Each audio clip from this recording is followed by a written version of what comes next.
Good afternoon. Welcome to the Take Your Power Back show in Citizen Media News. We are here at the tail end of CPAC and at the International Crisis Conference. Behind me is the Potomac River in DC, and I am standing beside Andrew MacGillivray. Andrew is an absolute freedom fighter. You want to know him. I had the privilege of meeting him last night. I really believe it was a God-ordained moment. You are with Veterans4Freedom, Andrew. Tell us a little bit about you, your organization. You are a warrior. You're a vet who has continued to stand up in the midst of adversity. You're the kind of person that is always an honor to have on my show. Thank you very much. Thank you for having me. So my name is, as you said, Andrew MacGillivray. I'm a 12-year member of the Canadian Armed Forces, retired Naval Warfare officer, and I was one of the hundreds of veterans who were supporting the truckers in their fight for freedom in Ottawa. And from Ottawa, myself and 4 other veterans founded an organization called Veterans4Freedom, and we are continuing the fight against the federal government. And like I said, it's in a lot of my speeches, I say what they don't know is they poked the bear when they beat our guys in the street, and now we're pushing back, and we're ready to keep pushing to take our country back. Wow, pretty amazing. There are some actions that you're taking right now in taking your country back. Let's talk about that. Well, there's a couple things. I have a co-founder of Veterans4Freedom, Edward Cornell, who recently launched a lawsuit against the government of Canada and all the politicians who took the freedoms away, froze bank accounts, and beat peaceful protesters. So our organization is behind them, and it's a landmark lawsuit. It's the first time, from my understanding, that a group of citizens is actually taking the globalists to court and holding them personally in court. So that's what we're doing, and that's a huge lawsuit, and it's going to be great. And then also one of the things that I'm doing with some other folks is we started an organization called the Accountability Project, and that is a fundraising platform that's completely transparent, and it's to raise money to help fund that lawsuit. And eventually we're going to have a lot of donors, and we're going to build this battle chest, hopefully of $20 or $30 million that will sit there, and that's what we will use to combat lawfare, which is what the government has used against their own citizens. They've run roughshod over us with our own tax dollars, so we need to build this fund up so that we can push back and fight back, and everyday citizens aren't having to sell their house to defend themselves against a tyrannical government. That's a pretty big deal. Yes, and Edward Cornell just won that case. Correct. He and all of those 250, right? 280. 280 plaintiffs won that case. This is historical for Canada.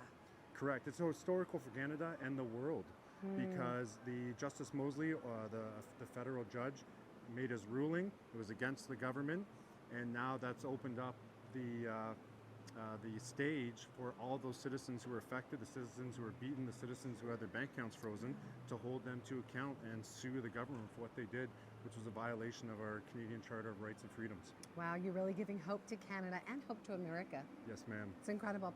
Let's talk a little bit about your background, as you are a vet. So there was a point that you left the military.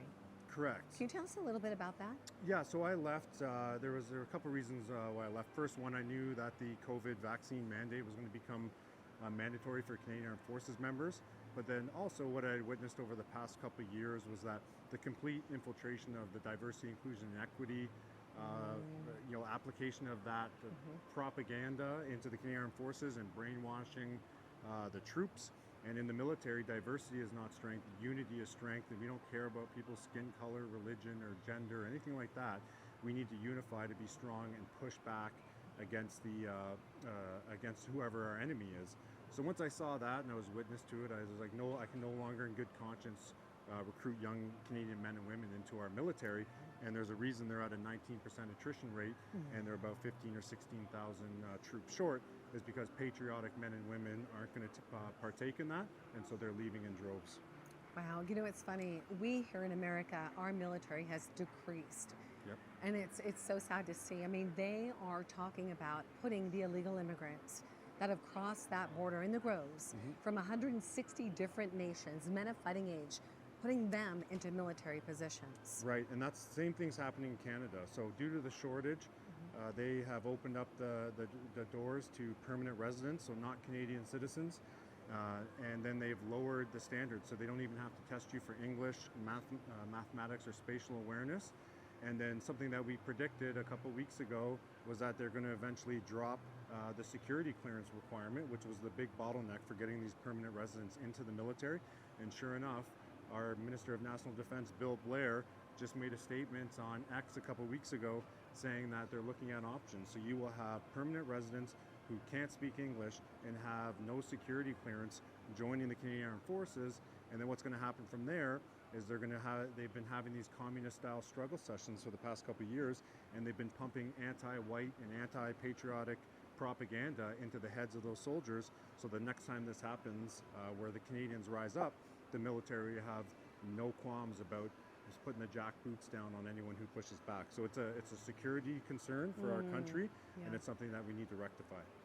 Andrew, you are here as a warning. You are the whistleblower. You are screaming out to America. You're saying, warning America, warning America. It's been happening here for 5 years in Canada. What is your message to the American people? So I know the Americans, you guys are focused on your southern border, and rightfully so, but we don't want you to lose sight about what's happening on your northern border, because you have a growing national security threat with Canada. We have so much Chinese money and influence that's taking hold in our country. They've infiltrated the academia, they've infiltrated the government. A lot of our people have been captured to the Trudeau Foundation, they've been captured by the CCP, and there is so much Chinese influence in our country. And so what we're hoping is to make these connections with the America First movement is to help us purge Canada of all this Chinese interference. We have Chinese police stations, we have Chinese media in Canada. Get them out of our country. China's not an ally to Canada or the United States, but Canada and the United States are allies. And so we know that the two regimes, the Trudeau regime and the Biden regime, are working together to push back against America First. So with the Canada First movement, the America First movement, we need to ally and start working together to get the Chinese influence out of both of our countries. Well, I'll tell you, this gives me so much hope. So here in America, there are cells where they've had Chinese training. We've heard that from Intel, so that we know when these illegal immigrants, many of them Chinese, crossing that border, they're being fed into these cells. We believe it's the Trojan horse. Tell me about Canada. Is there anything like that happening there? Yes, there is. So a couple years ago, the Canadian Armed Forces were actually training Chinese troops on Canadian soil in winter warfare. They were training pilots and that sort of thing. China's not our ally. So I was one of the whistleblowers who pushed back and said, look, we shouldn't be doing this, let the media know. And once they exposed it, it completely stopped. So China's not an ally of Canada. We should not be sharing our secrets and our training principles with them. But it was happening, and that came from the Trudeau regime, and they ordered the military to do it, and they did. Wow. Well, I'll tell you what, this is what it's going to take. It's going to take every single one of us being a stand for truth and speaking up, standing up and showing up, right? Well, it's pretty powerful that you were a stand for truth, that you spoke up. That's what it's going to take. It's we the people coming together, uniting together and speaking up. And when you do that, things will shift. They've got to stand down. It's powerful.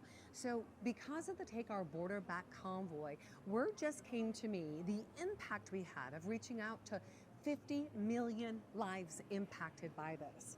Over 10,000 participants. Do you know 3 days later, Mayorkas was impeached? Wow. Homeland Security, that's a big deal. He's allowed what's happened at the border, really a puppet at the border, right? But that's what it's going to take, us coming together, standing. Correct, and that's what we have to continue to do, is expose these people for what they're doing, expose them for how they're national security threats to both of our countries. And like you said, we the people, the patriotic men and women of Canada and the United States need to come together to push back and to protect both Canada's and the United States' sovereignty. That's a big issue because we are being invaded, and it's something that we have to work together to deal with. I love it, Andrew. So good. Now, Andrew, as I'm looking at you, I see Maple MAGA. What is Maple MAGA? Now, listen, I just got to tell you, I'm from Boston originally. Maple's a big thing. Maple syrup's big in Boston. Yep. I'm a maple girl. I love anything maple. So I see Maple MAGA. Give me the lowdown. Yeah, so what it was is obviously Canada is known for the maple leaf, and it's on our flag. So up in Canada, we have a left-wing nut job named Dean Blundell, and he started calling us Maple MAGA. And I thought, thanks, Dean, that's pretty clever. So we got a bunch of hats done. We're down here walking around wearing them. And I think we're now up to over 50 orders and sales, and people want them. And it was just a conversation starter for us, because people saw that and they said, oh, you're from Canada. And it made a lot of inroads. So thanks for the tip, Dean. Appreciate it. Andrew, you're amazing. I love it. I love it. Andrew, how can people contact you and support the America First movement through Veterans for Freedom? So if you're looking in Canada and you want to get started and support us, you can check us out at v4f.ca. And if you'd like us to help us with the accountability project, it is www.tapcan.org. So www.tapcan.org. And that's how we're going to fund these lawsuits to fight back against the globalists. And we really appreciate your support. We have all of our contact and social medias up there. Please give us a follow, and I hope that you like what we have to say. So Andrew MacGillivray, an honor to have you here.